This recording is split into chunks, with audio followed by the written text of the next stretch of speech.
It's Training Tuesday. Are you guys ready? We're going to be talking all about follow-ups. That's right. If you already do follow-ups, excellent. Maybe you'll get some great tips here, or you can share with us and comment below. Or if you're not doing follow-ups or you just haven't found a great system, this is the video you want to check out, because trust me guys, building your business is going to include follow-up. So let's get ready and get set. Let's go.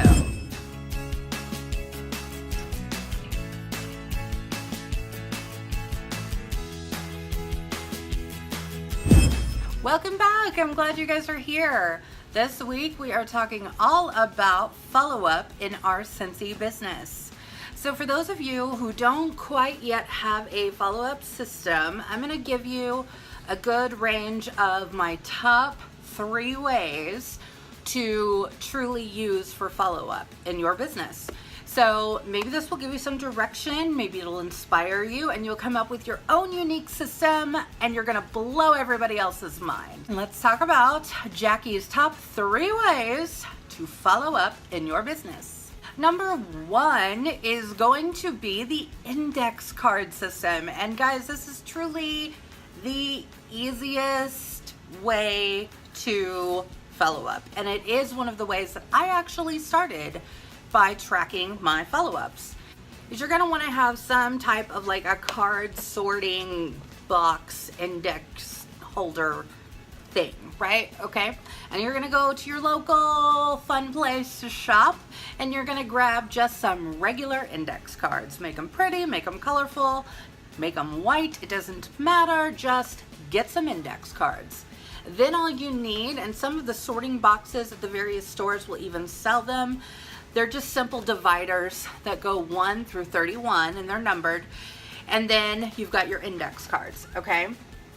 The whole premise of the index cards is whenever you are putting together an order and you want to follow up with your customer, you're going to write their name, maybe a couple bits of information that you want to use during your follow-up. Let's say, for example, Ashley ordered a 6-pack and she got 3 Christmas Cottage and then she got 3 Cinnamon Bear.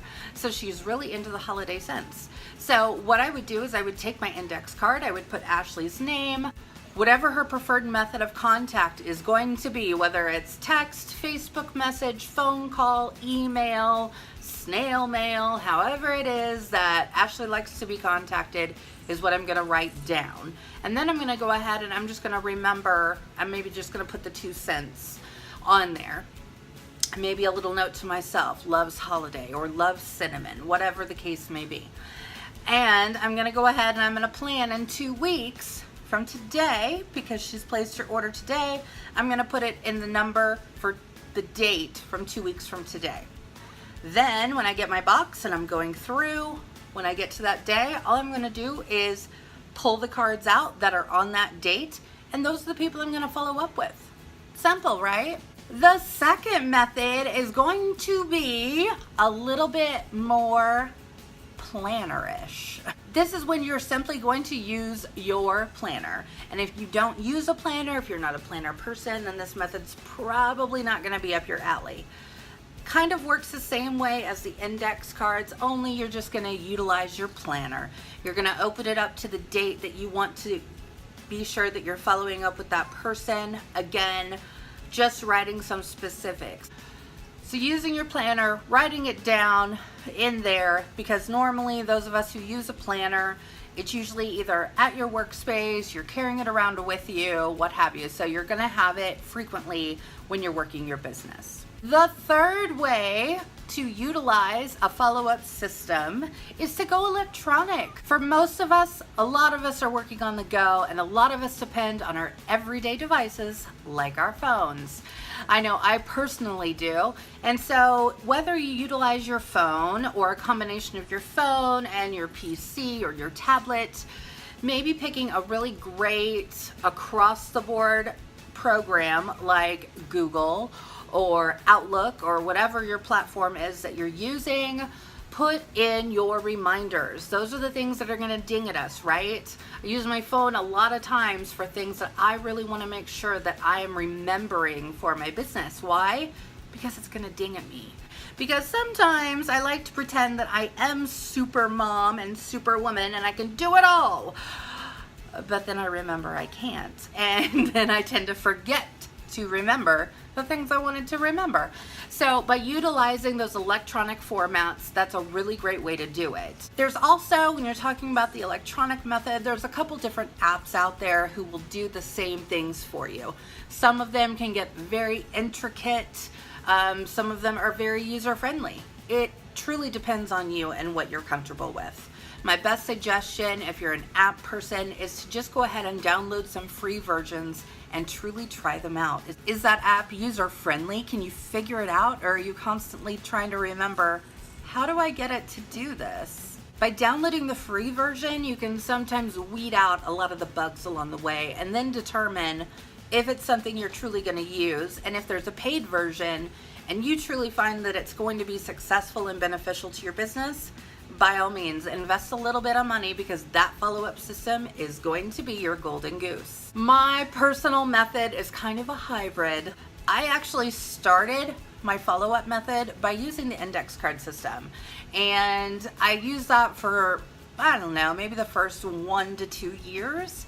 And then I mostly went digital, and so I went electronic, and I utilized my Google Calendar a lot.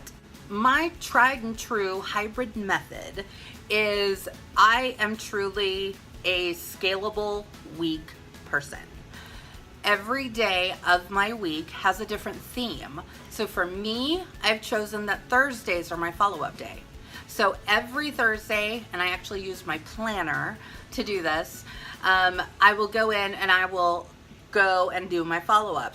What I normally do, a lot of the preferred method of contact for the majority of my customer base happens to be text, email, or messages, whether it's on Facebook, Instagram, sometimes even Snapchat. We get pretty fun, and I have a lot of shenanigans that way too, just sending Snapchat messages back and forth. So every Thursday when I sit down to do my follow-ups, what I do, 9 times out of 10, I'm utilizing my phone, and then I pull out my tablet and I've got my workstation up.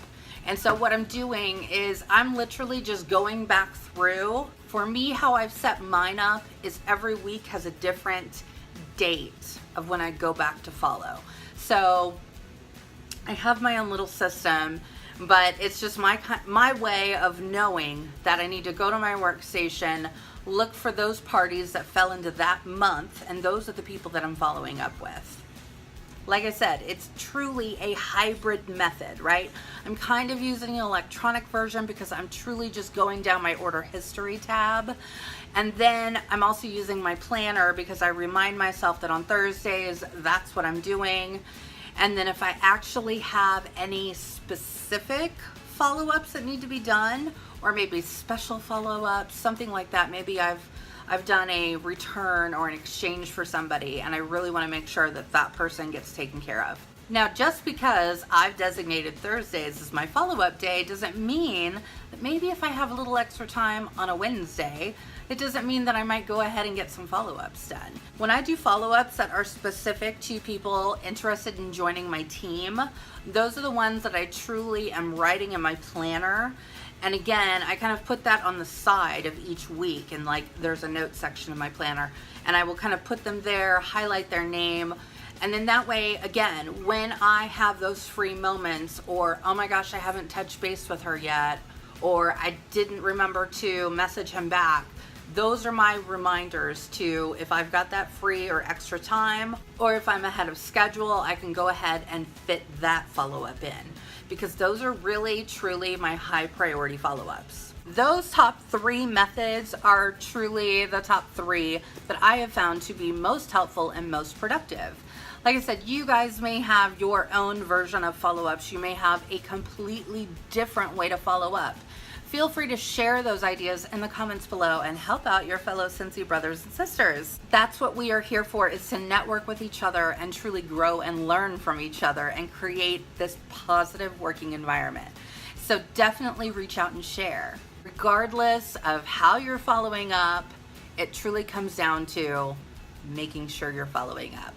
So whichever method you do, maybe you don't truly have a method, but you're just following up, that's fine too.